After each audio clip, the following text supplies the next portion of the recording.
dear students, how are you? I hope you will be fine. In earlier classes, I have discussed a lesson from your literature book entitled When Wishes Come True. As you know, this lesson has been written by Rabindranath Tagore, who was born in 1861 and died in 1941, was a great dramatist, was a philosopher, playwright, and has written many novels. And it means this is a moral fable.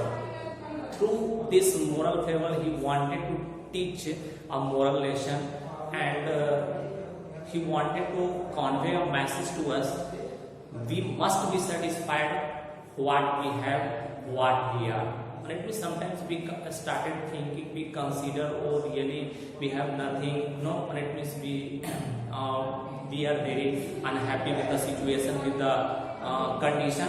But here you have to keep one term in your mind, and it means we should always be happy with the situation, with the condition where we are and what we have.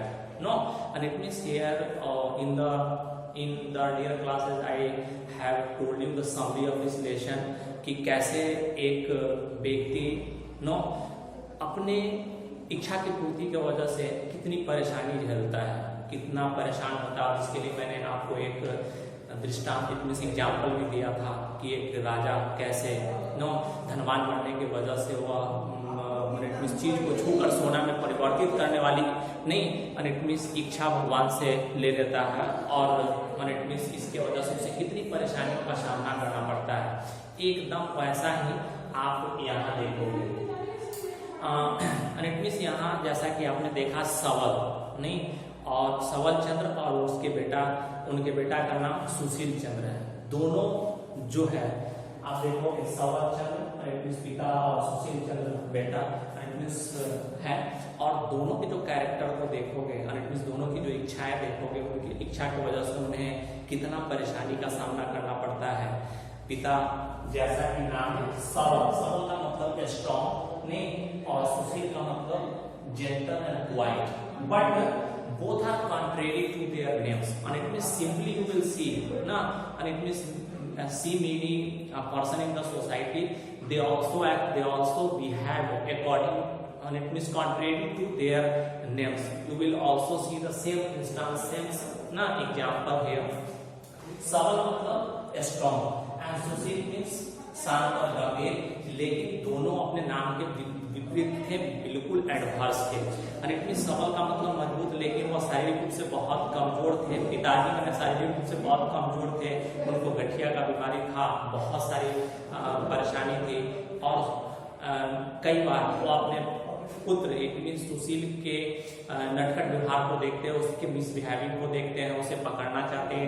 He tried his best to catch him, but every time he failed, and due to that he had to face a lot of problems. But when Sushil came, and it means in his clutches, after then there was the bad time start for Sushil. it means वह बहुत बुरा time सुशील के लिए start हो जाता है, क्योंकि वह अपने बेटे को पनिश करते हैं।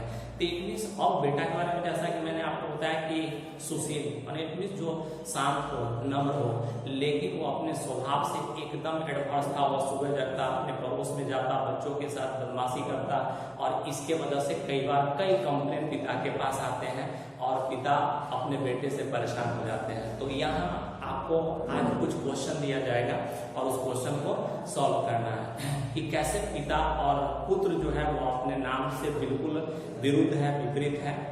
तो इट मीन्स पिता जो है जिनका नाम सबल है, and it means strong, but and it means he was very big, and it means he had to face many problems due to the weakness, as you know, and it means he was also suffering from the rheumatism, and due to that he was unable to walk freely, as you know. तो it means यह था कि वह सबल नाम से थे, लेकिन शारीरिक रूप से बहुत कमजोर थे, और बेटा जिनका नाम सुशील था वह बहुत ही नट्टी था, बहुत ही उसका जो बिहेवियर थे वह बिल्कुल उसके नाम से मैच नहीं करता था। अब जब हम लोग जब आगे बढ़ते हैं तो देखते हैं कि यह जो कहानी अभी जो आपको बताने जा रहे हैं वह सैटरडे के दिन शुरू होता है। It means this story started on Saturday and ends by ना midday means afternoon as you know. It means एक दिन सुशील सुबह सुबह ठीक है बिस्तर पे जाके पड़ जाता है। पिता पूछते हैं कि क्या आज तुम्हें स्कूल नहीं जाना? And it means why do you not want to go to school? No. And it means Sushil starts making excuse. वह बहानाबाजी करना शुरू कर देता। वो पिताजी मेरे पेट में दर्द है और इसके वजह से मैं स्कूल नहीं जा पाऊंगा। वह बिस्तर पे जाके क्रॉलिंग करना शुरू कर देता है। And it means he started crawling in the bed and due to that no father became very unhappy. पिताजी बहुत नाखुश होते हैं, लेकिन उन्हें अपने बेटा के बारे में बताया कि वह क्या कर रहा है, व्हाट ना he was doing as you know. उसके बिहेव से वह बिल्कुल परिचित रहते हैं। He was well known with the behaviour of his son as you know and due to that he wants या he wanted to teach him a lesson. और उसको एक सबक सिखाना चाहते हैं, एक पाठ देना चाहते हैं कि नहीं एंड इट मीन्स ठीक है तुम बीमार हो इसीलिए स्कूल मत जाओ, लेकिन आज मेरे पास कुछ चॉकलेट है और वह चॉकलेट जो कि सुशील बहुत ज्यादा लाइक करता है और आज तुम्हें मैं तुम्हें ब्रू ब्रू का मतलब काढ़ा होता है, तो मैं तुम्हें आज काढ़ा पिलाऊंगा जिसके वजह से तुम्हारे पेट के दर्द ठीक हो जाएंगे।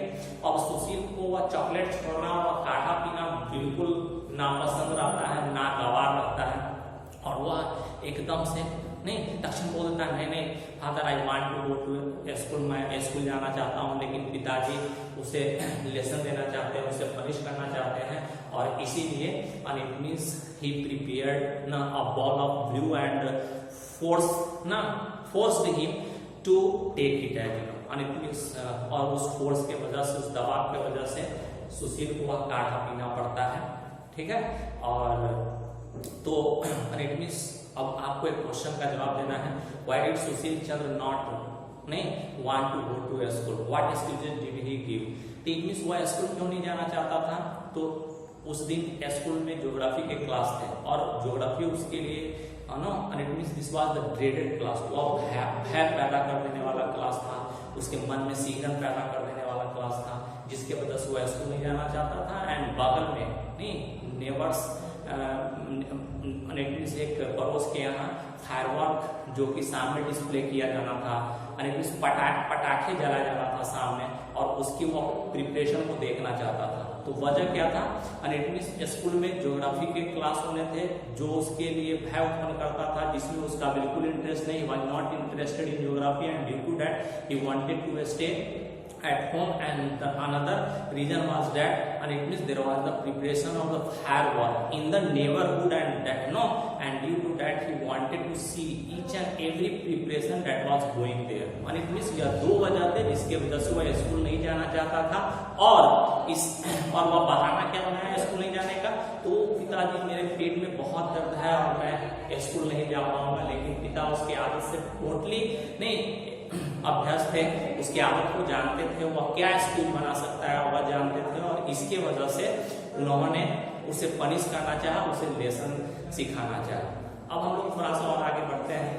तो what did father do to start out the truant? Truant की आर नहीं UN, ट्रॉन का मतलब होता है सर्कर, सर्कर SHIRK, सर्कर का मतलब होता है काम से जी चुराना, जी चोरी करना, यानी काम से जी चुराना। तो पिताजी अपने बेटे के नहीं काम से जी चुराने की जो प्रवृत्ति थी उसको कैसे सॉर्ट आउट किए, कैसे निकालना चाहते थे? तो उसे एक मोरल लेसन देना चाहते थे। इट मीन्स उसको उस दिन ब्रू देने के बाद उस रूम में उसको लॉक कर देते हैं और कहते हैं कि दिन भर तुम यहीं रहो, ठीक है। न तो तुमको वो फायरवर्क देखने जाना, उसकी तैयारी देखनी है और न ही तुमको बाहर जाना है, ठीक है।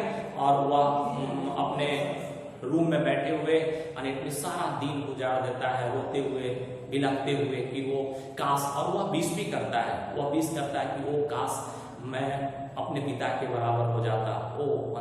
ठीक है, तो मैं भी फ्री होता, मैं फ्री होता, मैं बाहर घूम पाता, खेतों में घूम पाता। I would also swim in the rivers as you know and due to that I will get a lot of enjoyment as you know. और यह उसकी विश होती है। मैंने इट मीन सुशील कमरे में बैठे बैठे विश करता है कि I would be as old as my father, मैं अपने पिता के बराबर का हो जाता। तो it means I would have a lot of freedom and it means I would go wherever I wish as you know, it means I would do whatever I like, मतलब जो मेरे मन में आता, जहां कहीं मुझे मन होता वहां मैं घूमता, जो कुछ मुझे मन होता वह सब करता।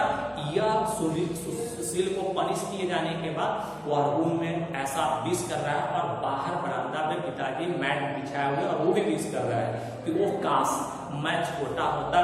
देखो सुशील को अभी समय है, उसे अपॉर्चुनिटी है, फिर भी वो पढ़ना नहीं चाहता। एक समय था जब मैं छोटा था तो मेरे पिताजी जो थे, मेरे माता पिता, वो बहुत ज्यादा लाड़ प्यार की वजह से मुझे पढ़ने नहीं दिए और मैं पढ़ना चाहता। तो इट मीन्स दोनों का विश देखोगे। क्वेश्चन है यहाँ पे कि what did the father and son wish for. तो पुत्र का जो विश होता है कि मैं पिता के बराबर हो जाता, and it means I would be as old as my father, I would have a lot of freedom to walk, not to swim in the river as you know, and it means wherever I want I would go, जहां कहीं मैं चाहता वहां जाता। यह wish सन कर रहा है और पिताजी क्या विश कर रहे हैं कि वो आई वुड बी ना एज यंग एज सुशील, में मैं छोटा होता नहीं ताकि मैं पढ़ाई अच्छा से कर पाता, क्योंकि मेरे पिताजी it means due to the ना extra care of my parents no, and it means I was unable to complete my study, I was unable to ना study well, and it means मैं अच्छा से नहीं पढ़ पाया तो मैं अच्छा से पढ़ पाता। तो dear student, and it means this was the first part of the story. यहाँ अब जो कहानी है वो यह है कि दो कैरेक्टर सबल एंड सुशील। सबल जैसा कि आपको मैंने बताया कि सबल पिता और सुशील पुत्र है। सबल जैसा कि नाम से प्रतीत होता है एकदम कॉन्ट्रेरी, एकदम विपरीत हुआ, शारीरिक रूप से बहुत कमजोर और कई बीमारियों से ग्रसित रहता है, उसे इंडाइजेशन रहते हैं, उसको गठिया का बीमारी रहता है, उनको गठिया का बीमारी है और इस तरह से वो बहुत सारे परेशानी से जूझते रहते हैं। जबकि बेटा जिसका नाम सुशील है और वह व्यवहार से एकदम विपरीत नो, एंड इट मीन्स वह मिसबिहेविंग वह रहता है। और यह कहानी जैसा कि मैंने आपको बताया कि this story started on Saturday one, it means and ended by the afternoon, one it means Saturday के दिन शुरू होता है और उसी दिन दोपहर में यह समाप्त होता है। और कैसे सो आप देखोगे, इट मीन्स सैटरडे के दिन रहता है और सुशील स्कूल जाने के लिए बहाना बनाता है और इसीलिए वह बिस्तर पे जाकर लेट जाता है। पिता उसके व्यवहार से बिल्कुल अवगत रहते हैं और इसीलिए उसे वो एक लेसन देना चाहते हैं। लेसन देने के लिए वो उसे चॉकलेट नहीं देते और एक कटोरा अनिटमिस काढ़ा उसे पिलाते हैं, जिसके वजह से सुशील अपने कमरे में बंद कराता है, रोता है और अनिटमिस अपने पिता के बराबर होने का विश करता है, बाहर घूमने और लोगों से मिलने, नदी में नहाने के लिए विश करता है। जबकि पिता घर के बाहर बरामदा पे बैठे हुए वह भी छोटा होने का विश करते हैं कि वो काश मैं एक बार छोटा हो जाता ताकि मैं पढ़ाई अच्छा से कर पाता। नहीं तो अब इसका जो सेकेंड पार्ट है, and it means the second part of this story would be given to you in the next class, but you would be given some question you have to do, no, and it means these questions according to this reading, and you know it means इसके आधार पे आपको यह question बनाना है। लेकिन इसका एक moral lesson भी है पूरे स्टोरी का। मोरल लेसन जैसा कि मैंने आपको पहले ही बता दिया है कि वी मस्ट बी सेटिस्फाइड ना what we are and what we have, यानी हमको अपनी स्थिति से, हमको अपनी अवस्था, हमारे पास जो कुछ है उससे बिल्कुल संतुष्ट होना चाहिए। चाहे हम गरीब हो अमीर हो, उससे कोई फर्क नहीं है। नहीं, एंड इट मीन्स अगर जब आप अपनी स्थिति से खुश नहीं रहते हो तो जरूरी नहीं कि आप जिस चीज के लिए विश कर रहे हो वह विश पूरा होने के बाद भी नहीं आप खुश रहोगे। जैसा कि मैंने आपको बताया कि राजा ने जिसको छूकर चीजों को सोना में परिवर्तित करने का जब विश मिल जाता है तो यह विश मिलते ही वो बहुत खुश होता है। लेकिन जब वो अपने बेटी तक को सोना में परिवर्तित कर देता है, यानी सारे चीज सोना के हो जाते हैं, खाने वाले चीज भी सोना में परिवर्तित हो जाता है, तब वही विश उसके लिए कर्ज हो जाता है। और इसीलिए नहीं हम लोगों के पास जो है उसके साथ बिल्कुल खुश रहना चाहिए। It means we must be happy, नहीं we are happy with the situation और with the condition what we are और what we have, you know, and it means this is the message, this is the moral lesson of this story, and you have to do almost 1, 2, 3, 4, 5 questions which will be given now in the PDF, and wherever you feel any trouble you can ask through the WhatsApp. That's all. Thank you.